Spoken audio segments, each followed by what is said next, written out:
এই মুহূর্তে Zia orphanage trust দুর্নীতি মামলায় সাজা বাড়িয়ে হাইকোর্টের দেয়া 10 বছরের কারাদণ্ডের রায়ের বিরুদ্ধে বিএনপি চেয়ারপারসন বেগম খালেদা জিয়ার আপিল আবেদনের রায় আগামীকাল। এ নিয়ে হাইকোর্টে কথা বলছেন তার আইনজীবীরা। সরাসরি চলে যাচ্ছে সেখানে। মামলা আজকে শেষ হয়েছে, শুনানি জাজমেন্টের জন্য আগামীকালকে নির্ধারণ করেছে। গত তারিখে আমরা আমাদের নেত্রীর পক্ষে আমরা আর্গুমেন্ট করেছি এবং সমাপ্ত করেছিলাম, কিন্তু তখন একটি আপিল ছিল সলিমুল হক কাজী সলিমুল হক কাজী কামালের। সেই আপিলটি পরবর্তীতে যখন দেখা গেল যে সেটা শুনানি হয়নি, সেই কারণে আজকে আদালত সেই আপিলটি শুনানির জন্য দিন ধার্য করেছিলেন।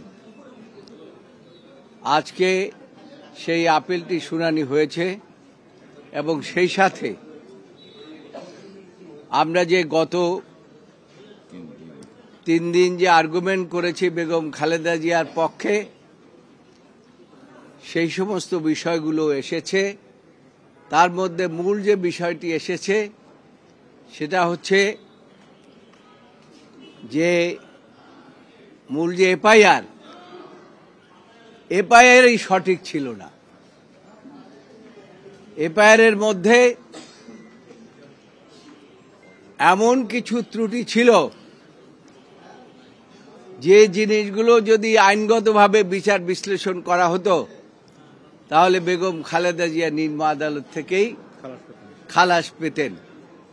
সেই সময় সেটা করা হয় নাই। এখানে বিশেষ যে বিষয়টি বলতে চাই সেটা হচ্ছে, আপনারা জানেন 1918 সনে বেগম খালেদা জিয়া 2018 সনে আমাদের নেত্রী দেশ ও নেত্রী বেগম খালেদা জিয়া হেঁটে হেঁটে জেলখানায় গিয়েছিলেন আলিয়া মাদ্রাসার থেকে। এটাকে কোর্ট বলা যাবে না, আলিয়া মাদ্রাসা। আর সেখান থেকে স্ট্রেচারে করে তাকে নেওয়া হয়েছিল পিজি হসপিটালে। আল্লাহর এমন রহমত যে ফ্যাসিস্ট সরকার যে চেষ্টা করেছিল যে বেগম খালেদা জিয়াকে আস্তে আস্তে পৃথিবীর থেকে বিদায় করে দেবেন। একবার 1/11 সরকার চেষ্টা করেছিল রাজনীতির থেকে দেশের বাইরে বের করে দেওয়ার জন্য, আর এই ফ্যাসিস্ট সরকার চেষ্টা করেছিল বেগম খালেদা জিয়াকে পৃথিবীর থেকে বিদায় করে দেওয়ার জন্য। কিন্তু আল্লাহর এমনই রহমত যে ফ্যাসিস্ট সরকার শেষ পর্যন্ত বাংলাদেশ থেকে পালিয়ে চলে গেছেন। আর পালিয়ে চলে যাওয়ার পরে আমরা আগে বিচার বিভাগের দ্বারে দ্বারে কান্নাকাটি করেছিলাম, সরকারের উচ্চ পর্যায়ে কান্নাকাটি করেছিলাম। দেশনেত্রী বেগম খালেদা জিয়া বাংলাদেশের গণমানুষের নেত্রী, তাকে বাঁচতে দেন, তার চিকিৎসার ব্যবস্থা করতে দেন, তাকে বিদেশে যেতে দেন। কিন্তু তৎকালীন সরকার, ফ্যাসিস্ট সরকাররা সেটা দেয়নি। কিন্তু আল্লাহর এমনই রহমত যে বেগম খালেদা জিয়া শেষ পর্যন্ত তিনি চিকিৎসার জন্য গিয়েছেন। তার জন্য কুয়েতের আমির, কাতারের আমির রাজকীয় বিমান পাঠিয়েছেন এবং এয়ার অ্যাম্বুলেন্স পাঠিয়েছেন, এবং সেই এয়ার অ্যাম্বুলেন্সে তিনি চিকিৎসার জন্য গিয়েছেন।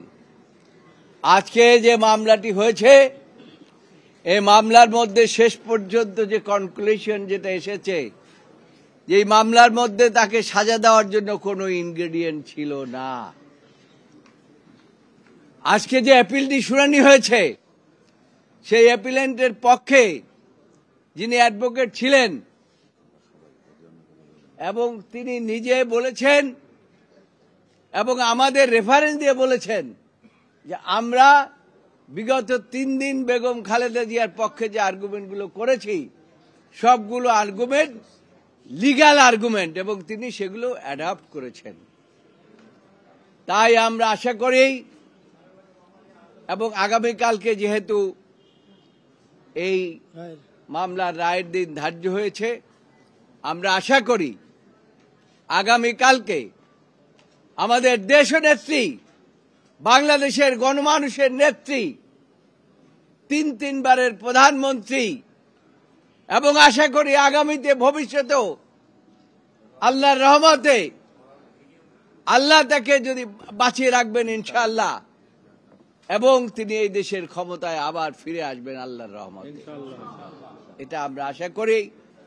এবং আগামীকালকে আল্লাহর রহমতে এই আদালত থেকে, দেশের সর্বোচ্চ আদালত থেকে আমরা ন্যায় বিচার পাব এবং তিনি সহ অন্যান্যরা খালাস পাবেন। এটাই হচ্ছে। জিয়া অরফানেজ ট্রাস্ট দুর্নীতি মামলার শুনানি শেষে সাংবাদিকদের উদ্দেশ্যে ব্রিফ করছিলেন বেগম খালেদা জিয়ার আইনজীবী। আমরা সরাসরি যুক্ত ছিলাম সেখানে।